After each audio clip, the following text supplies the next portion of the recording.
স্বাগত একাত্তর সংযোগে আপনাদের সাথে আছি আমি শাবনাম আজিম। অবশেষে নির্দলীয় তত্ত্বাবধায়ক সরকারের দাবি থেকে সরে এসেছে বিএনপি ও জাতীয় ঐক্যফ্রন্ট। গণমাধ্যমের খবরে দেখছি প্রধানমন্ত্রী শেখ হাসিনার অধীনে নির্বাচন করতে রাজি তারা। তবে তারা চায় নির্বাচনকালীন মন্ত্রিসভায় টেকনোক্র্যাট কোটায় 1 বা 2 জন মন্ত্রী, সংসদ ভেঙে নির্বাচন এবং খালেদা জিয়ার জামিন। এসব দাবি নিয়েই পরশু সকালে প্রধানমন্ত্রীর সাথে আবারও সংলাপে করতে যাবে জাতীয় ঐক্যফ্রন্ট। বিএনপির এই নতুন অবস্থান কতটা গ্রহণযোগ্য তা নিয়ে যেমন আজকের একাত্তর সংযোগে কথা বলবো, তেমনি কথা বলবো সমকালীন রাজনীতির নানা প্রসঙ্গে। এবং আজ আমাদের অতিথি হিসেবে আছেন ডক্টর নূরুল আলম লেনিন, আওয়ামী লীগ নেতা, আছেন কমরেড খালিকুজ্জামান, সাধারণ সম্পাদক বাংলাদেশের সমাজতান্ত্রিক দল বাসদ, এবং আছেন অ্যাডভোকেট তৈমুর আলম খন্দকার, চেয়ারপারসন উপদেষ্টা, বাংলাদেশ জাতীয়তাবাদী দল বিএনপি। সকলকে স্বাগত জানাচ্ছি আজকে একাত্তর সংযোগে। দর্শক আপনারা তো আছেনই, প্রশ্ন করতে পারেন, মতামত জানাতে পারেন স্ক্রিনে দেখানো নম্বরগুলোতে ফোন করে। শুরু করতে চাই ডক্টর লেনিন আপনাকে দিয়ে, যেটি দিয়ে শুরু করছিলাম যে অবশেষে নির্দলীয় তত্ত্বাবধায়ক সরকারের যে দাবি ছিল সেই দাবি থেকে বিএনপি এবং জাতীয় ঐক্যফ্রন্ট সরে এসেছে এবং প্রধানমন্ত্রীর অধীনেই নির্বাচন করতে তারা রাজি, কিন্তু 3টি শর্ত দিয়েছে। সেই 3টি শর্তের মধ্যে একটি আছে সংসদ ভেঙে দেওয়া, দ্বিতীয়টি আছে টেকনোক্র্যাট কোটায় তাদের মন্ত্রী 2 জন মিনিমাম, এবং থার্ডলি হচ্ছে কি বেগম জিয়ার মুক্তি বা জামিন, যেটি বললেন কেন। তো সেক্ষেত্রে বিএনপির যে নতুন অবস্থানটি আমরা দেখতে পাচ্ছি, এটাকে আপনি কতটুকু গ্রহণযোগ্য বলে মনে করছেন? দেখুন, তাদের 7 দফার প্রথম দফাতেই ছিল বেগম খালেদা জিয়ার মুক্তি, এবং খালেদা জিয়ার মুক্তি দেওয়ার মালিক তো শেখ হাসিনা না। হ্যাঁ, খালেদা জিয়ার মুক্তি দিতে পারে, প্যারোলে মুক্তি দিক, জামিনে মুক্তি দিক, সেটার এখতিয়ার কোর্টের। এবং কোর্টে যদি মুক্তি দেয়, সরকারের পক্ষ থেকে বড় জোরে এটুক হতে পারে যে তারা আপত্তি জানালো না। হ্যাঁ, সুতরাং এই বিষয়টা নিয়ে মন্তব্য করা আমার পক্ষে শোভন না, কারণ it is depends on the court. জি। 1 2 নম্বর হচ্ছে যে পার্লামেন্ট ভেঙে দেওয়া বলেছেন। তা আমি এখন পর্যন্ত কোনো কারণ দেখি না পার্লামেন্ট ভেঙে দেওয়ার। কারণ পার্লামেন্ট ভেঙে দেওয়ার বিষয়টিও প্রধানমন্ত্রীর এখতিয়ারের মধ্যে আছে। হ্যাঁ, ভেঙে দেওয়াটা যেমন সংবিধান বিরোধী না, তেমনি রেখে দেওয়াটাও সংবিধান বিরোধী না। জি, কিন্তু যে অবস্থায় আমরা আছি 123-3 যে ধারাটি আছে, তাতে কি আসলে কোনোভাবে আমি সেই কথাটাই আসছি, যেখানে যেহেতু 103 ধারার একটা ক আছে, একটা খ আছে, অর্থাৎ দুটো অপশন ওখানে আছে যে নির্বাচনের এই মেয়াদ শেষ হওয়ার 90 দিন আগে, হ্যাঁ, সেখানে নির্বাচন অনুষ্ঠিত হবে। সেখানে কিন্তু পার্লামেন্ট ভেঙে দেওয়ার কোনো অবকাশ নেই। হ্যাঁ, আর মেয়াদ শেষ হয়ে গেলে পার্লামেন্ট এমনি ভেঙে দিতে পারে, তারপরে সেই মেয়াদ শেষে 90 দিনের মধ্যে কম্পালশন আছে। তাই আমি এটা মনে করি যে আমাদের দেশে এরকম কোনো পরিস্থিতি হয়নি যে এখন পার্লামেন্ট ভেঙে দেবেন। আমরা এর মধ্যে আপনাদের নিউজে যেটা শুনলাম যে আওয়ামী লীগের জেনারেল সেক্রেটারি বললেন যে পার্লামেন্টকে অকার্যকর বা নিষ্ক্রিয় করার কথা। এটা থিওরিটিক্যালিও ঠিক আছে, এবং আপনি বাস্তবেও দেখেন যে পার্লামেন্ট যখন সেশনে থাকবে না, পার্লামেন্ট সর্বশেষ অধিবেশন অনুষ্ঠিত হয়ে গেছে, এখন পার্লামেন্ট ইটসেলফ এইভাবেই কিন্তু এটা অকার্যকর। কারণ এখন পার্লামেন্ট যদি কার্যকর থাকে তাহলে তার আপনার এই যে অর্ডিন্যান্স জারি করতে হয় না।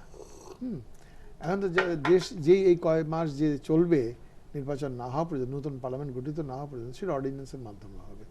এবং ইতিমধ্যে একটা অর্ডিন্যান্স গ্রহণ করা হয়েছে এই যে ইভিএম টিভিএম নিয়ে যে কথা ছিল।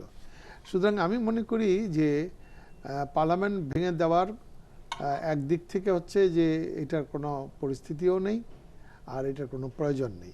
প্রয়োজন হচ্ছে এটা আমাদের এখানে এটা বলতে পারেন যে হ্যাঁ, অতীতে অনেক সময় পার্লামেন্টের ভেঙে দেওয়া রেওয়াজ ছিল। আবার এই যেই সাংবিধানিক কাঠামোর মধ্যে এই নির্বাচনটি অনুষ্ঠিত হতে যাচ্ছে, সেটি কিন্তু 72-এ সংবিধানে, এবং এখন যদি রাষ্ট্রপতি কোনো সংবিধানে অক্টোবর অধিবেশন শেষ হয়েছে এবং তারপরে এখন যে সময়টা আমরা পার করছি, 72-এর সংবিধানের এই ধারাতেই 73-এর সংবিধান পার্লামেন্ট ভেঙে না দিয়ে কিন্তু নির্বাচন হয়েছে। জি, ফিরবো আপনার কাছে। অ্যাডভোকেট তৈমুর, আপনার কাছে চলে আসতে চাই। 3 দফার মধ্যে আসলে প্রকৃত অর্থে 3টি কি মেনে নেওয়া সম্ভব কিনা, কারণ দুটির মধ্যে আইনি বাধ্যবাধকতা হচ্ছে, সেটা আপনি আমার থেকে ভালো বলতে পারবেন। কিন্তু অন্যদিকে প্যারোলে মুক্তির একটি বিষয় উঠে এসেছে, যা কিনা আসলে আপনাদের পক্ষ থেকে দাবি হতে পারে, সে নিয়ে সংলাপ হতে পারে, কথা হতে পারে, তেমন একটি প্রস্তাবও আমরা দেখতে পাচ্ছি। সেটা নিয়ে আপনারা কি ভাবছেন? বিষয়টি হলো যে যুক্তির খাতিরে যুক্তি বা তর্কের খাতিরে তর্ক তো আমরা অনেকেই করি যার যার নিজের অবস্থান থেকে, কিন্তু সরল লেখায় যদি আমরা চিন্তা করি, একটা স্ট্রেট লাইন যদি আমরা চিন্তা করি বা নৈতিকতার কথা যদি চিন্তা করি, সেখানে মূল টার্গেটটা কি? মূল টার্গেট হলো জনগণ এবং জনগণের জন্য একটা গ্রহণযোগ্য অংশগ্রহণমূলক নির্বাচন। এখন যা হচ্ছে দেশে এবং আজকে পর্যন্ত যা হচ্ছে, এই 8টা 10 মিনিট পর্যন্ত যা হচ্ছে, সেটা হলো যে প্রত্যেকটা এলাকায় পুলিশ হানা দিয়ে মানুষকে গ্রেপ্তার করতেছে। আমি দায়িত্ব নিয়েই আপনি মিডিয়াতে কথাটা বলতেছি। আজকে নারায়ণগঞ্জে প্রচুর গ্রেপ্তার হয়েছে, মানুষজন বাড়িতে থাকতে পারে না। এখন যেই সেন্সে আপনি ধরেন, তত্ত্বাবধায়ক সরকার ধরেন বা একটা মানুষের অধিকারটা তো মানুষ প্রয়োগ করতে পারবে। আমি নির্বাচন, তখন তো প্রধানমন্ত্রী বলেছেন যে যদি এরকম গায়েবী মামলা থাকে বা এরকম কোনো গ্রেফতার থাকে, সেটির যদি তালিকা দেওয়া হয় তবে অবশ্যই সেই ব্যবস্থা নেবেন। সেটা শুনে এবং সংবাদ আছে যে অনেকে মুক্তিও পাচ্ছে। শুনেন, এই নারায়ণগঞ্জে প্রায় 30-40 বছর আগে একটা কথা চালু ছিল, 30-35 বছর আগে, যে নুরি মিয়া চৌধুরী বাচ্চুরাকে কে মারছে এটা সবাই জানে, শুধু পুলিশ জানে না। এখন দুঃখের সাথে বলতে হবে যে এই যে গায়েবী মোকদ্দমাগুলি হচ্ছে কোনো ঘটনা ছাড়া একটা যে থানার মধ্যে 30টা-40টা করে প্রতি মাসে মামলা হচ্ছে, শত শত আসামি হচ্ছে। আপনি যদি হাইকোর্টে যান, হাইকোর্ট দিয়ে আপনি হাঁটতে পারবেন না। প্রধানমন্ত্রী জানে না, তালিকা দিয়েছেন, তালিকা চেয়েছেন তো, কি তালিকা দেবে? প্রধানমন্ত্রী জানে না, প্রধানমন্ত্রীর নির্দেশে হচ্ছে না, এই কথা তো বলা যাবে না। পুলিশ কি প্রধানমন্ত্রীর বাইরে? কিভাবে তাহলে সম্ভব? তাহলে সংলাপে এগিয়ে আপনারা কি করলেন, কি বললেন? আপনি বলেন যে এই যে দেশে গায়েবী মোকদ্দমা হচ্ছে, শত শত লোক, হাজার হাজার লোক যে হাইকোর্টের বাইরে করতেছেন জামিনের জন্য, কিন্তু জামিন হচ্ছে রাষ্ট্রপক্ষের আইনজীবীরা সেখানে গিয়ে বাধা দিচ্ছে এবং কোন কোন মামলার ব্যাপারে এপিলেট ডিভিশনে তাদের জামিন বাতিল করার জন্য যাচ্ছে। তারপরে যদি প্রধানমন্ত্রী বলেন যে এগুলো রাজনৈতিক মামলা না, উনি জানেন না, তো সেটা তো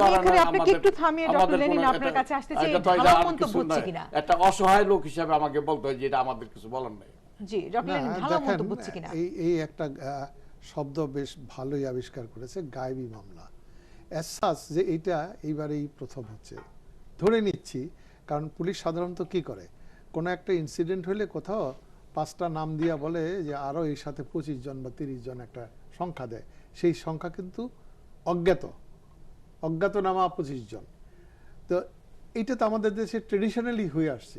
অতীতেও বিএনপি আমলেও আওয়ামী লীগের বিরুদ্ধে যে 1 লাখ 1.25 লাখ মামলা দিছিল, সেই মামলার সময়ও কোনো কোনো ক্ষেত্রে কারো কারো নাম ছিল এবং কারো নাম না দিয়ে বলছে যে 19 সহ 1000, 19 সহ 500, 200। তো ওইটা কি গায়েবী না? হ্যাঁ, এই প্রবলেম অতীতেও ছিল। এখন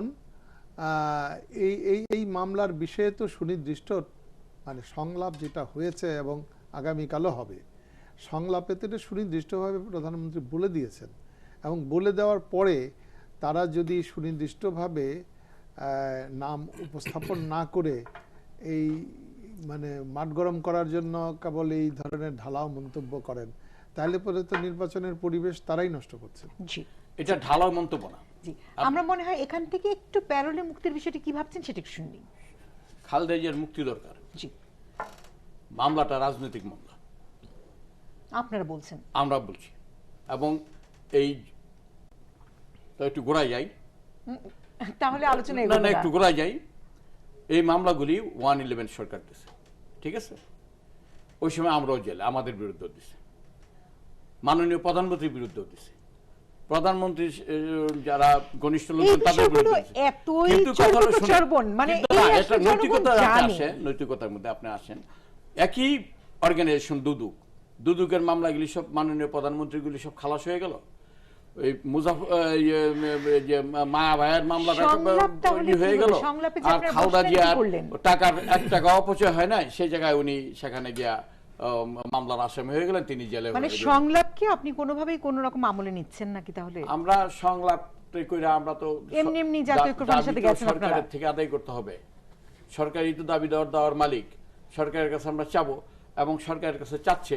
এবং এই যে তত্ত্বাবধায়ক সরকারের যে ইন্ট্রোডিউসার এই আওয়ামী লীগই কিন্তু এই তত্ত্বাবধায়ক সরকারটা এই দেশে, সেটা থেকে আপনারা সরে এসেছেন, কাজে সেটা নিয়ে আমার কথা বলা লাভ নেই। ব্যাপারটা হচ্ছে আপনি আমার গলার মধ্যে ফাঁসি লাগায়া, আপনি আমার জেলে দিয়া, আপনি আমার হাত পা বাইন্দা কষ্টিপ লাগায় আপনি কথা বলতে না এখানে ডাকবেন, তো আমি না না না, আমি তো বুঝতে চাইছি, কারণ আমার উত্তরগুলো আমার কাছে খুব অবাক লাগছে। আমিও বুঝাইতে চাই, আমি বুঝাইতে চাই এইভাবে যে আওয়ামী লীগের জন্য, সরকারের জন্য যেটা জায়েজ, হ্যাঁ, আমাদের কাছে এগুলো সেটা না যায়। যেমন ইদানিং এখানে আমি আপনাকে একটু থামাই, কারণ আমার একটু ডক্টর কামাল নাকি রাজাকার।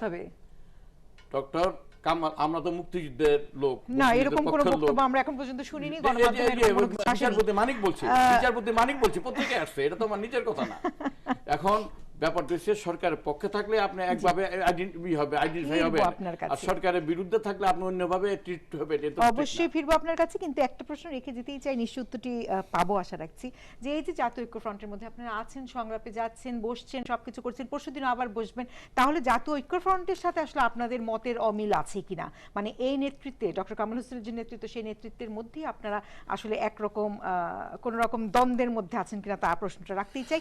চলে আসতে চাই কমরেড খালেকুজ্জামান আপনার কাছে। আপনারা আগামীকাল 7 দফা নিয়ে যাচ্ছেন মাননীয় প্রধানমন্ত্রীর সাথে সংলাপে বসতে, এবং সেখানে একটা বিষয় আপনাদের মধ্যে ছিল যে নির্বাচনকালীন নিরপেক্ষ তদারকি সরকার, সেই বিষয়টি থেকে দেখলাম জাতীয় ঐক্যফ্রন্ট সরে এসেছে। আপনারাও কি ওখান থেকে সরে আসবেন, নাকি আপনাদের অবস্থান সেখানেই থাকবে? যদি থাকে তাহলে কোথা থেকে কিভাবে এটি মানানোর চেষ্টা করবেন, একটু যদি বুঝে নিতে পারি।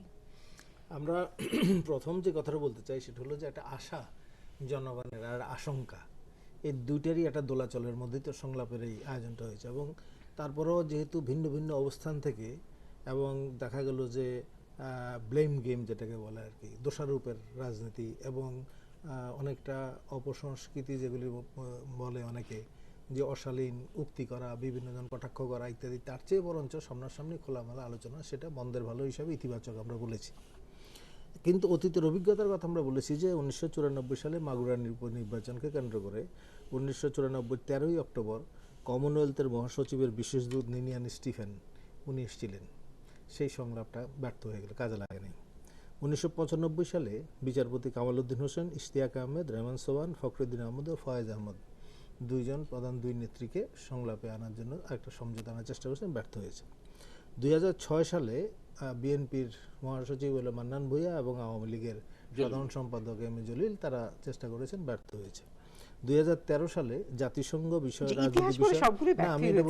জাতিসংঘ যে রাজনৈতিক বিষয়ক সহকারী মহাসচিব অস্কার ফার্নান্দেস তারাঙ্কো, উনি চেষ্টা করেছেন, এটা হয়েছে। কেন ব্যর্থ হলো, তার একটা পর্যালোচনা মূল্যায়ন দরকার ছিল। আর হলো যে কি জটিলতা, কি সমস্যা সেদিন ছিল, যে কারণে সেগুলি সফল হয়নি, মানে সেটার ভালো একটা পর্যালোচনা বা সেই মূল্যায়নটি হয়নি। অন্তত ক্ষমতাসীনদের পক্ষ থেকে সেই বিষয়গুলির একটা সঠিক পর্যালোচনা দরকার ছিল, আমরা একভাবে মনে করি।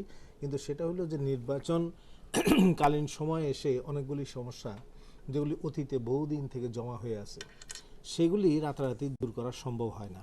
কারণ 10টা নির্বাচন হয়েছে আগে সংসদের, 10টা নির্বাচনের অভিজ্ঞতা কি, 10টা নির্বাচন করে আমরা এমন জায়গায় আসছি যে এখন একটা নিয়মতান্ত্রিক ক্ষমতা হস্তান্তরের জন্য যে নির্বাচন, সেটাও আমরা করতে পারি না।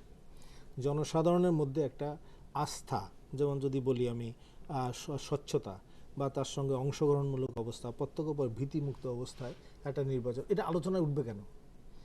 একটা নির্বাচন হবে, এটা নিয়ে আপনি কেন সংখ্যা মানুষের মধ্যে হবে কেন, আলোচনা হবে কেন, এগুলো হচ্ছে, তার মানে কি? তার মানে হলো যেখানে জনসাধারণের আমরা বলছি ক্ষমতায়ন হবে, সেই জনসাধারণ তাদের মতামত ব্যক্ত করবে, তাদের প্রতিনিধি নির্বাচন করবে।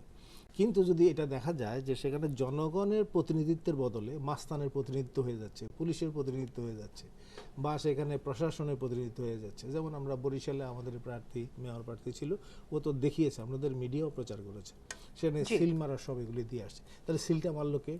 তাহলে যারা এখানে সিল মেরে দিচ্ছে, তাহলে এটা তো ওরা এটা জনগণের যে প্রতিনিধিত্ব, জনগণের যে ক্ষমতা, সেটার উপরে হস্তক্ষেপ করছে, এবং সেখানে একটা এই মাস্তান প্রতিনিধিত্ব কায়েম হয়ে যাচ্ছে। তাহলে এখান থেকে মানুষের আস্থা নষ্ট হয়ে যাচ্ছে।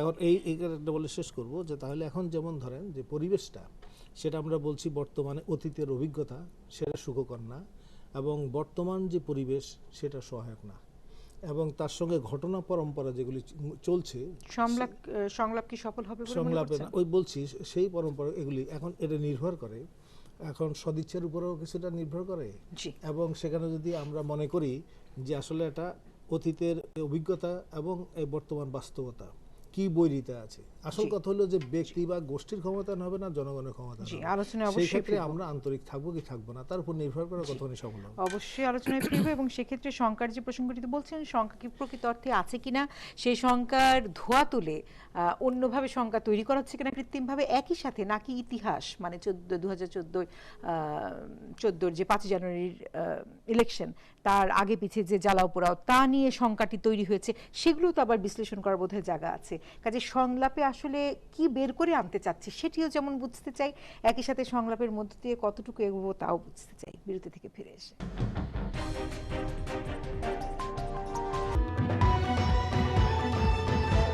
Brought to you by Nitol Tata.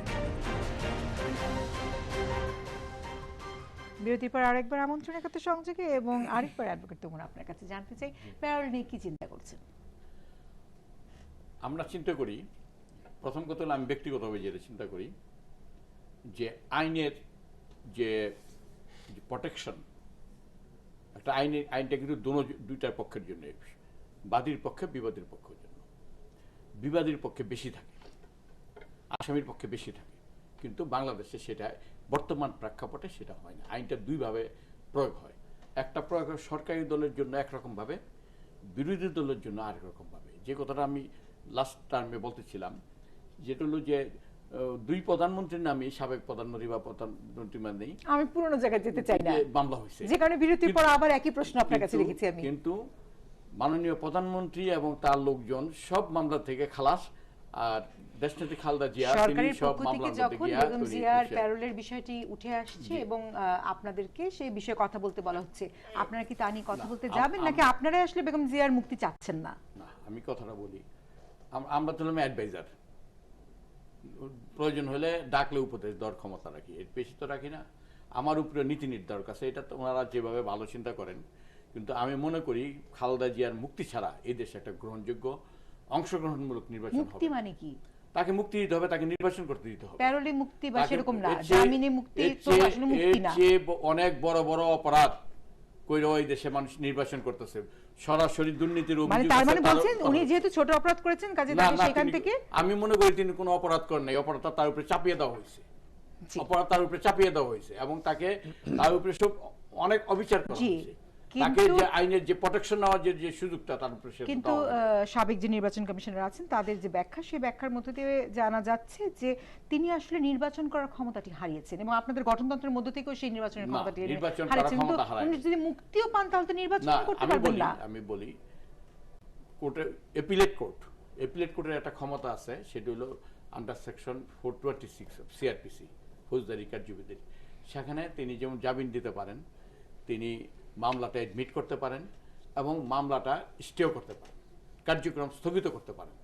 এবং আমরা প্র্যাকটিস করে যে জিনিসটা দেখি যে এপিলটা যখন এডমিট হয় তখন ওই যে একটা থাকে সাজার পাশাপাশি একটা থাকে না জরিমানাটা কোর্ট এটা করে স্থগিত করে, এবং ওই কার্যক্রমটা স্থগিত করে। যদি ওইটা স্থগিত করে তবে তো তিনি ওই রায়টা রইল না, রায়টা রইল এপিলেট ডিভিশন পর্যন্ত। একটা মানুষ চূড়ান্তভাবে তার অধিকারটা এক্সারসাইজ করে, তাহলে কোর্টকেও আপনার প্রভাবিত করার একটা চিন্তা মাথায় রাখছে না? আপনার কাছে স্থগিত করার বিষয়টি তো আপনি বলছেন। আমরা কিভাবে কোর্টকে প্রভাবিত করব? আপনার কাছে চলে আসি। সেখানে যে প্রশ্ন রাখতেইছে যে সংবিধানের কথা সরকার পক্ষ থেকে বারবার বলা হচ্ছিল, বহুদিন যাবত বলা হচ্ছিল, তিনটে যে দাবি উঠে এসেছে সেই দাবির মধ্যে একটি হচ্ছে কি যে মানে টেকনোক্রেট কোটায় যদি রাখা যায় মন্ত্রী, 2 জন মন্ত্রী, তো সেখানে তো মানার বোধহয় কোনো সমস্যা থাকছে না, মানবে কিনা? দেখেন এইটাও বাকি দুটোর ক্ষেত্রে অনেক সমস্যা আছে। এটার উত্তর কেমন আমরা কেউ দিতে পারবো না, কারণ এইটারই এখতিয়ার হচ্ছে প্রধানমন্ত্রীর। টেকনোক্রেটই হোক, ইলেক্টেডই হোক, যে কাউকে মন্ত্রিসভায় অন্তর্ভুক্ত করা অথবা বাদ দেওয়া, এই এখতিয়ারটি সম্পূর্ণভাবে প্রধানমন্ত্রীর। এখন প্রধানমন্ত্রীর সাথে সর্বশেষ আগামীকাল আলোচনার পরিপ্রেক্ষিতে তিনি যদি মনে করেন করতে পারেন, কিন্তু অতীতের অভিজ্ঞতা তো আমাদের ভালো না। 2014 সালে তো এর চাইতে, তখন তো পার্লামেন্টে ছিল বিএনপি, এবং সেই সময় বলা হয়েছিল পার্লামেন্টের সবগুলো দলকে নিয়ে একটা মানে নির্বাচনকালীন সর্বদলীয় সরকার করার কথা। এমনকি সেই সময় প্রধানমন্ত্রী তাদেরকে যে স্বরাষ্ট্র মন্ত্রণালয় সহ কোন কোন মন্ত্রণালয় চায় সেই অপশনও দিয়ে তাদের দিয়েছিলেন, তারা তা প্রত্যাখ্যান করেছিলেন। এখন আমি মনে করি যে এইবারে আরো কনসেশন দিবেন কি দিবেন না, it depends on prime minister এবং দুই পক্ষের মধ্যে আলাপ আলোচনা। আমি এর মধ্যে একটা কেবল শুভ লক্ষণ বলি, হ্যাঁ, যে জামান ভাই কিছুটা বলার চেষ্টা করছেন অন্যভাবে। আমি বলি যে যে কেউ কারোর সাথে কোনো মুখ দেখা দেখি নেই, কেউ কারো ছায়া মারে না, কথা বলে না, কোনো সংলাপ নাই, হ্যাঁ, আর যেহেতু বিএনপি পার্লামেন্টে নেই, কাজে সেখানেও কোনো আলোচনার সুযোগ তাদের ছিল না। আজকে সেই অবস্থান থেকে আপনি দেখছেন যে প্রাইম মিনিস্টারের কথার আগের দিনও আওয়ামী লীগের পক্ষ থেকে এই স্ট্যান্ডই বলা হয়েছে যে কোনো আলোচনা, কারোর সাথে কোনো আলোচনা নাই। সেখান থেকে তো আওয়ামী লীগ সরে এসছে, সরকার সরে এসছে, এবং সরে এসে কেবল সরে আসেইনি, বাস্তবে সংলাপটা এক দফা হয়েই যাচ্ছে।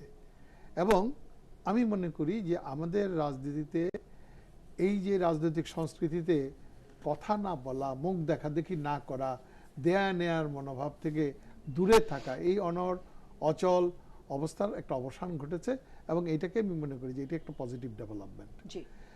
এই ডেভেলপমেন্টটা যেটুকু হয়েছে সেখানে আমি তো মনে করি যে দুই দল সেদিন সংলাপ থেকে বেরিয়ে এসে দুই দলই কিন্তু আলোচনাকে হৃদ্যতাপূর্ণ পরিবেশে খোলামেলা, এটা উভয় পক্ষই কিন্তু বলেছে।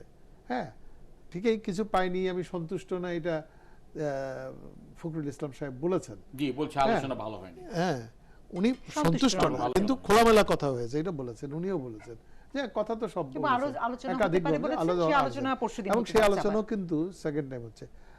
আমি বাংলাদেশের এই বিএনপির সাথে আওয়ামী লীগের সমীকরণকে যদি আপনি বিবেচনা করেন গত 10 বছর, হ্যাঁ, বা তারও আগের থেকেই যদি ধরেন, যেখানে জননেত্রী শেখ হাসিনাকে হত্যা করার দায়ে আজকে তা বেগম খালেদা জিয়ার পুত্র নিজেই অভিযুক্ত হয়ে যাবজ্জীবন সাজাপ্রাপ্ত, তার মন্ত্রিসভার সদস্যরও সাজাপ্রাপ্ত, এবং রায়ে যেটা বলা হয়েছে যে এটা 75-এ রাষ্ট্রীয় উদ্যোগে যেভাবে বঙ্গবন্ধু হত্যাকাণ্ড ঘটেছিল 2004 সালেও সেই তারই ধারাবাহিকতায় এই হত্যাকাণ্ডটিও ঘটেছে।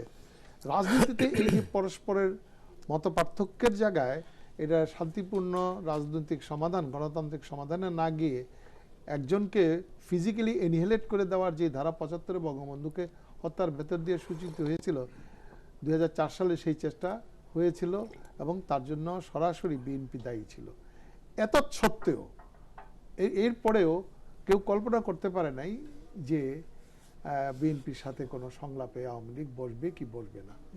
এবং এই পটভূমিটার কথা যদি মনে রেখে আমি বলি, তাহলে পরে এইটা একটা আমাদের রাজনীতিতে একটা মোড় পরিবর্তনের ঐতিহাসিক ঘটনা ঘটে গেছে।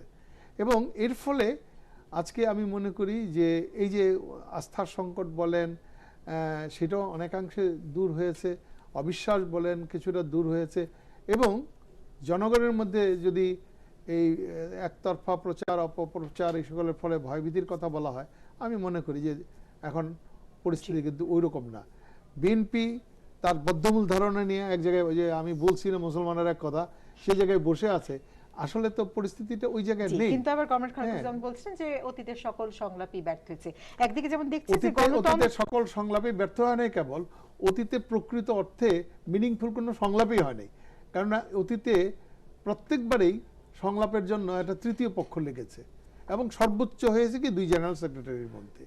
হ্যাঁ, it is the first time in the history of Bangladesh যে আজকে দুইটি প্রধান রাজনৈতিক প্রতিপক্ষের মধ্যে কোন তৃতীয় পক্ষের মানে দৌত্যগিরি বলেন বা হস্তক্ষেপ, দ্বিতীয়ালি বাদ দেন, সেগুলো বাদ দিয়ে সর্বোচ্চ পর্যায়ে, এবং খালেদা জিয়া নায়ক সেখানে তাদের জোটের প্রধান, সর্বোচ্চ পর্যায়ে আলোচনা হয়েছে, কেবল একবার না, সেকেন্ড টাইমও সেই আলোচনা হতে যাচ্ছে, এবং আপনারাই বললেন যে এখান থেকে আরো কিছু ছাড় দেওয়ার কথা অলরেডি মিডিয়াতে এসছে। আমি এগুলো জানি না। এই আলোচনাগুলো এগিয়ে নিতে চাই, এবং খালেকুজ্জামান অবশ্যই আপনার কাছে প্রশ্ন আছে। একটা ছোট বিরতির পর ফিরে এসে আপনার কাছে ফিরছি। বিরতি। আছেন একাত্তর সংযোগে, এবং কমরেড খালেকুজ্জামান আপনার কাছে গেছিলাম, আপনার কাছে ফিরছি, কারণ একটি প্রশ্ন আনলেই নয়। জাতীয় ঐক্যফ্রন্টে যেমন আপনারা নেই, অন্যদিকে আওয়ামী লীগের জোটেও আপনারা নেই, এবং দুই পক্ষ থেকে আপনাদেরকে ডাকা হয়েছে এরকম একটা শোনা যায়। আপনারা বলেছেন এই দ্বিদলীয় বৃত্তের বাইরে আপনারা একরকম থাকবেন, একরকম ঐক্য করবেন, কিন্তু যাদের সাথে ঐক্য করতে যাচ্ছেন তারাও আবার সরে গেছে, তারা কেউ গিয়ে ঐক্যফ্রন্টে যোগ দিচ্ছে, কেউ অন্য কোথাও চলে গেছে, মানে সমঝোতাটা হয়নি। কিছু কিছু ছোট ছোট দলের ক্ষেত্রে বলা হয়, সমাজতান্ত্রিক কিছু দলের ক্ষেত্রে। তো সেক্ষেত্রে আপনাদের অবস্থানটি কি, এবং নির্বাচনের ক্ষেত্রে মানে শেষ পর্যন্ত নির্বাচনী রাজনীতিতে আপনাদের অবস্থানটি কি হবে? এখানে প্রথম একটু ইয়ে আছে, সেটা হলো যে আমরা ওটা বলে নেই, সাহেব যেটা বলছে না, যে সিদ্ধান্ত গ্রহণকারী কর্তৃপক্ষ আগে সংলাপে ছিল না, কথাটা ঠিক, কিন্তু এইবার সংলাপে যে প্রথম দিকে গুরুত্ব যা ছিল সেটাকে একটু হালকা করে দেওয়া হয়েছে। যেমন ধরেন জাতীয় পার্টির সঙ্গে কি সংলাপ করবে, দরকার নাই তো, কারণ এটা তো হলো সরকারের অংশীদার। তাহলে আপনি এটা হলো একটা সংলাপের ইয়ে হলো জাতীয় সমস্যা, এই নির্বাচনকে কেন্দ্র করে, শাসন ব্যবস্থাকে কেন্দ্র করে এই বিষয় নিয়ে একটা গুরুত্বপূর্ণ আলোচনা, সেটা তো প্রতিদিন উনি উপদেষ্টা হিসেবেও করতে পারেন, এবং তার মন্ত্রিসভার সদস্য হিসেবে তারা কথা বলতে পারে। ওদের জন্য একটা আনুষ্ঠানিক সংলাপ, কিন্তু রাজনৈতিক দল যেহেতু আলাদা, কাজে সেখানে তো বোধহয় সংলাপের আজকের যে রাজনৈতিক গুরুত্বটা সেটা হালকা হয়ে যায়। এবং তার সঙ্গে বিশেষ করে যেটা বলছেন যে বিএনপি এবং তাদের প্রতিদ্বন্দ্বিতা কি আছে, আমি সেটা বলবো না, যে আমাদের দল বা আমরা তো এত বড় সংঘাতে লিপ্ত হইনি গভর্নমেন্টের সঙ্গে, কিন্তু দেখেন সাতক্ষীরা জনসভা আমরা নিছি, অনুমতি দেওয়ার পর মঞ্চ ভেঙে দিছি, এবং আমাদের কেন্দ্রীয় নেতারা সেখানে গিয়েছিল, এবং তারপর ডিসিএসপির সঙ্গে তারা কথা বলতে গেছে, এবং সেখানেও যে আচরণটা সেটা নিয়ে কালকে একটা প্রেস কনফারেন্স হয়েছে। এখন ওরা আছে, বলছে যে আমাদের যে সমন্বয়ক যে সাইফুল হক সেখানে ছিল, মানুষ চোট টোট ডাকে না, যেরকম এই সাইফুলকে ও ডাকতেছে। তো এই যে পরিস্থিতি যখন বাইরে, এর বাইরে যেটা আছে গাজীপুরে, কালকে দেখেন এই যে ভাওয়াল বদর আলম কলেজের এখানে গেছে, ওরা ওই লিফলেট দেওয়ার জন্য ওদের দ্বারা মার দিয়ে হাসপাতালে পাঠিয়ে দিয়েছে। তাহলে এখন ওরা হলো কি যে এটা আমাদের দখলে আছে। তাহলে ঢাকার কাছে সেখানে এই ধরনের একটা ঘটনা ঘটতেছে, কিন্তু সেখানে তার মানে হলো যে তোমরা এখানে আসতে পারবে না, এখানে প্রচার করতে পারবে না, একটা লিফলেট দিতে পারবে না, এবং জনসভা করতে হলে মঞ্চ ভেঙে দিবে। তো এগুলি তো সহায়ক না। আবার মামলা যেমন বলছেন যে কুদৃষ্টান্ত অনুসরণ করা উচিত না। তাহলে কালকে সংলাপে আপনারা আসলে কি চাইবেন? না, আমরা বিষয়গুলি তো এই কথা বলে শেষ করি। সেটা হলো যেমন আগে বলছেন যে বিএনপি আমলে কি কি হয়েছে, তাহলে সেটা আমরা অনুসরণ করতে যাবো কেন? সাবরেশন চৌধুরীর মতো মানুষের নামে একটা প্লেট চুরির মামলা দিয়েছে, এটা কত বড় একটা খারাপ দৃষ্টান্ত। তা আপনি এখন জাফরুল্লাহ চৌধুরীর নামে যে মাছ চুরি আর ফল চুরির মামলা দেন, এটা কি জিনিস? তো ফলে এই জিনিসগুলি কি হয়, একটা অন্যায় করলে অনেকটা ন্যায় নীতিটাও প্রশ্নবিদ্ধ হয়ে যায়। আপনি যখন এই যে গায়েবী মামলা টামলা করবেন এবং সেই উদ্দেশ্যমূলকভাবে যখন কাউকে হেনস্থা করার জন্য করবেন, তখন আপনি যে ন্যায় নীতি প্রতিষ্ঠা করতে যাচ্ছেন, আইনের শাসন বাস্তবায়িত করতে যাচ্ছেন, এটা কিন্তু প্রশ্নবিদ্ধ হয়ে যাবে, মানুষেরা বিশ্বাস করবে না। এখন যে কথাটা আপনারা আসি, সেটা হলো যে আমরা কি চাই, কি পার্থক্যটা। আমরা বলছি যে 2014 সালের পর থেকে আমরা বলে আসতেছি যে আলাপ আলোচনার দরকার। কেন? কারণ আমরা 10টা নির্বাচন করে একটা নির্বাচনকে এখনো আস্থা মানুষের কাছে আনতে পারিনি, সুষ্ঠু একটা নির্বাচনের পরিবেশ তৈরি করতে পারিনি, এবং নির্বাচন উত্তরকালে একটা সত্যিকার সুশাসন বলি, গণতান্ত্রিক শাসন বলি, সেটাকে প্রতিষ্ঠা করতে পারিনি। তো ফলে এই ব্যাপারে কেন পারিনি, তাহলে এর সঙ্গে যুক্ত বিচার ব্যবস্থা, এর সঙ্গে নির্বাচন কমিশন, এর সঙ্গে যুক্ত প্রশাসন, পুলিশ এবং অর্থ ব্যবস্থা ইত্যাদি।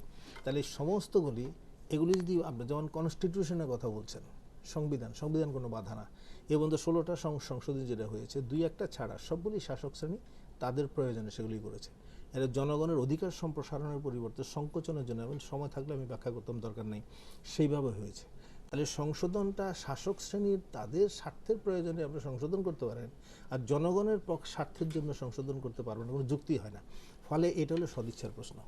এটা হলো ইনস্টিটিউশন, যে প্রতিষ্ঠানগুলি, সেগুলি কিন্তু এখন বিচার ব্যবস্থা, নিম্ন আদালতের প্রতি মানুষের আস্থা কোথায় গেছে আপনি জানেন, নির্বাচন কমিশনের অবস্থা কী সেটাও জানেন, এবং এর সঙ্গে আইন শৃঙ্খলা রক্ষাকারী বাহিনী তাদের অবস্থা কি, প্রশাসনের অবস্থা কি, সব কিছু মিলে। নির্বাচনে আপনাদের অবস্থানটি কি, এটা একটু বুঝতে চাইছিলাম বারবার। কোনটা? নির্বাচনে আপনাদের অবস্থানটি কি হবে নির্বাচনের রাজনীতিতে? নির্বাচন না করার জন্য তো আমরা বলছি, কিন্তু পরিবেশ না থাকলে, অর্থাৎ কিন্তু যে পরিমাণ অভিযোগের মানে ছাপি খুলে বসেছেন, তাতে সংলাপেও কালকে গিয়ে মূলত এই জিনিসগুলোই আপনাদের আমরা বলিনি তো, উঠে আসবে, বিষয়গুলো বলতেছেন কি অবস্থায় আছে। ধরেন প্রধানমন্ত্রী যদি এখন চায়ও, উনি ধরেন বললেন যে উনি প্রধানমন্ত্রী যদি নাও থাকেন, এটা হলো এটা বাস্তব না, তারপর বলি হাইপোথেসিস বলি, উনি প্রধানমন্ত্রী থাকলেন না, কিছু ওনাদের এমপিদেরকে মন্ত্রী বানিয়ে দিলে এখন সংবিধানের মধ্যেই সম্ভব, তারপরেও পরিস্থিতি পরিবর্তন হবে না, কারণ এটা ইলেকট্রিক সুইচ না যে আপনি অন করলেন অফ করলেন।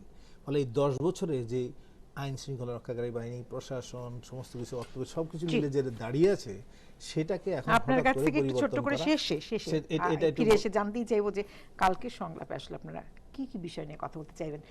চলে আসি ডক্টর লেনিন আপনার কাছে একটু, এবং সেক্ষেত্রে যে প্যারোলের কথা বলা হচ্ছিল, খালেদা জিয়া প্যারোলে মুক্তি পেতে পারে, সেখানে একদিকে যেমন আমরা দেখেছি সরকারের পক্ষ থেকে স্পষ্ট করে জানিয়ে দেওয়া হয়েছে যে খালেদা জিয়ার মুক্তির বিষয়টি একেবারেই আইনি বিষয়, কোর্টের বিষয়, রায়ের বিষয়, মামলার বিষয়, আর অন্যদিকে সংলাপে আলোচনার জায়গাটি সেভাবে নেই আছে। এদিকে আবার বলা হচ্ছে যে প্যারোলে মুক্তির বিষয়টি নিয়ে আলোচনা হতে পারে, সংলাপ আবার হতে যাচ্ছে পরশুদিন। তো সেক্ষেত্রে আসলে সরকারের অবস্থানটি কি? আমি এখনো মনে করি যে এই প্যারোল বলেন আর অন্যটা বলেন, সবটাই কিন্তু আইনি প্রক্রিয়ার মধ্যে।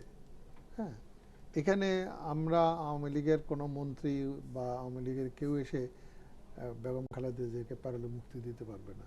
প্যারোলে মুক্তি দিতে পারবে কি পারবে না সেটাও উচ্চতর আদালত ডিসাইড করবে। হ্যাঁ, দিলে এটা হতে পারে যে হ্যাঁ এটা হতে পারে, আমি জানি না, যে সেক্ষেত্রে ওই যে বললাম যে আদালতের ব্যাপারে আমরা হস্তক্ষেপ করব না, কারণ আদালত স্বাধীন।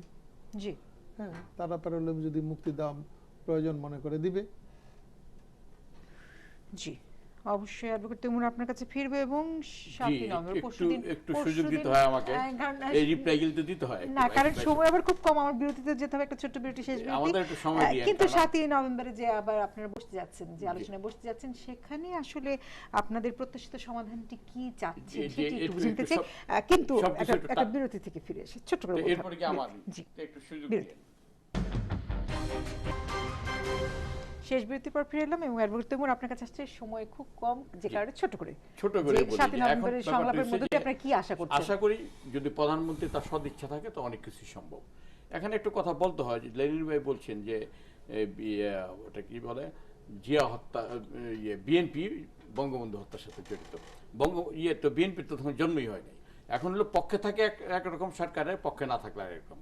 যেমন এরশাদ যখন বিএনপির সাথে যৌথ মিটিং করছিল, তখন কিন্তু মাননীয় প্রধানমন্ত্রী বলছে, আমরা তখন শুনছি যে চোর মহাচোরের সাথে মিলছে, কিন্তু আজকে এই মহাচোর বলেন বা যাই বলেন, ওনাদের ভাষা অনুযায়ী এরশাদ কিন্তু এখন সরকারের সাথে। জি, আপনার দিক থেকে আপনারা বলেছেন যে শয়তানের সাথে প্রয়োজনে আপনারা যোগ করবেন। দেখেন এই ইনু মতিয়া চৌধুরী, ওনাদের প্রতি সম্মান জানাই বলতেছে, ওনারা বঙ্গবন্ধু সম্পর্কে যে অশালীন কথাবার্তা বলতেন, তারা কিন্তু এখন এই সরকারের সাথে। এখন যেমন ধরেন আগে তো বলতো যে বিএনপি বললে তো বিএনপি একমাত্র টার্গেট সরকারের। এখন কিন্তু আওয়ামী লীগের যারা আওয়ামী লীগের হর্তাকর্তা ছিল, নীতি নির্ধারক, তারা কিন্তু এই সরকারকে এখন সুরেশের বলে। এই বঙ্গবীর কাদের সিদ্দিকীর তো বড় মুক্তিযোদ্ধা এই দেশে নাই, তিনিও কিন্তু বলছে যে যদি সুষ্ঠু নির্বাচন হয় তবে আওয়ামী লীগ পাবে হলো 19 সিট। এখানে মূল কথাটার মধ্যে আমি আসি যে টেকনোক্রেট মন্ত্রী সম্পর্কে আমার দ্বিমত। সেখানে যদি এটা আমার ব্যক্তিগত মত, সেটা হলো যে আমাদের সংবিধান অনুযায়ী 48(2) ধারা অনুযায়ী সব ক্ষমতা মালিক প্রধানমন্ত্রী, বাকি মন্ত্রী কোনো মন্ত্রী না, যদি প্রধানমন্ত্রীর তার কনসার্ন না থাকে। ওই 2টা মন্ত্রী নিয়ে সেখানে গিয়ে একটা সুষ্ঠু নির্বাচন হবে, এই কথাটা আমি বিশ্বাস করি না। এখানে যদি প্রধানমন্ত্রী চায় যে না, ওটা অন্তর থেকে যদি চায়, মিন করে যে না আমি একটা সুষ্ঠু নির্বাচন চাই, এখন যে বর্তমান প্রেক্ষাপট তখন হইতে পারে, এছাড়া হবে না। এবং আমি সুষ্ঠু নির্বাচন দেখি না এখন পর্যন্ত যে অবস্থা চলছে। আপনার সময় নাই, যে আমরা জনগণের যে ক্ষমতায়ন, সে যে ভ্রষ্ট পথে নষ্ট রাজনীতি, সেটার কারণে ব্যবসায়ী, দুর্বৃত্ত, কায়েমি স্বার্থবাদীদের ক্ষমতায়ন হয়েছে। আর হলো মুক্তিযুদ্ধের যে আকাঙ্ক্ষার বাংলাদেশ, সেখানে বহু দূরে বিপরীত মুখে দাঁড়িয়ে দেশ শাসন করে আজকের জায়গায় এনে দাঁড় করানো হয়েছে। আমরা যে কথাটা বলতে চাই সেটা হলো যে সেই পথে দেশকে ফিরিয়ে নিয়ে যাওয়া, এবং এই অঙ্গীকার যেটা জনগণের এত বড় আত্মত্যাগ, সেটাকে যদি আমরা বাস্তবে করতে চাই, তাহলে সেই জন্য কি করণীয় এই বিষয়ে শুধুমাত্র একটা নির্বাচন, কে ক্ষমতার দল বা ব্যক্তির ক্ষমতায়ন নয়, সেই যেটা আমরা সংবিধান বলেন তো, সংবিধানের জনগণের ক্ষমতায়নের প্রশ্নে করণীয় কাজগুলি কি, এবং সেটা শুধু আমরা শাসক না, জনগণের কাছেও। তাহলে কালকে কি এই বিষয় নিয়ে আপনারা মূলত কথা বলবেন? অবশ্যই আমরা সেই জায়গায় এসে এই বিষয়গুলি নিয়ে কথা বলবো, এবং সেখানে শুধু এবারের নির্বাচন আপনাদের আলোচনার বিষয় নয়। তাহলে অবশ্যই নির্বাচন আলোচনা থাকবে না কেন? কারণ শুধু এবারের নির্বাচন আলোচনার বিষয় নয়, মানে আপনারা পুরো সার্বিকভাবে বিষয়গুলি না আনলে শুধুমাত্র, কারণ এইভাবে তো আলোচনা হলো, তো প্রত্যেকবারই নির্বাচনের ধরনের আলোচনা হয়, আগে আসলে দরবার হয় বা কোনো একটা ব্যবস্থা গৃহীত হয়, কিন্তু তারপর দেখা যায় একটা সংকট থেকে আরো বড় ধরনের সংকটে গিয়ে দেশ পড়ে। এই হলো ইতিহাস। ফলে সেখানে যেন এই অবস্থা থেকে উত্তরণের রাস্তা কি, আমরা কি মনে করি সেটা আমরা বলবো, এবং সেটার সঙ্গে বাস্তবে একটা রাজনীতির দুর্বৃত্তায়ন এবং দুর্বৃত্তদের হাতে রাজনীতি এবং ব্যবসায়ীদের রাজনীতি, এটা বন্ধ করে সত্যিকার অর্থে রাজনীতিকে একটা আদর্শ নীতির উপর প্রতিষ্ঠা করা যায় কিভাবে, সে নিয়ে আমাদের চিন্তা আমরা বলবো, ওনারা কিভাবে চিন্তা করছেন সেটা শুনবো, এবং এটা দেশবাসীর কাছে বিষয়টা যে যাবে আমরা আশা করি। জি, অনেক ধন্যবাদ। ডক্টর লিন, আমার কথা অত্যন্ত সংক্ষেপ। একটা হচ্ছে যে বিএনপি বঙ্গবন্ধুকে হত্যা করেছে, আমি এটা মিন করিনি, মিন করেছি জিয়াউর রহমান। হ্যাঁ, আর এটা নিয়ে আর তর্কের অবকাশ নাই।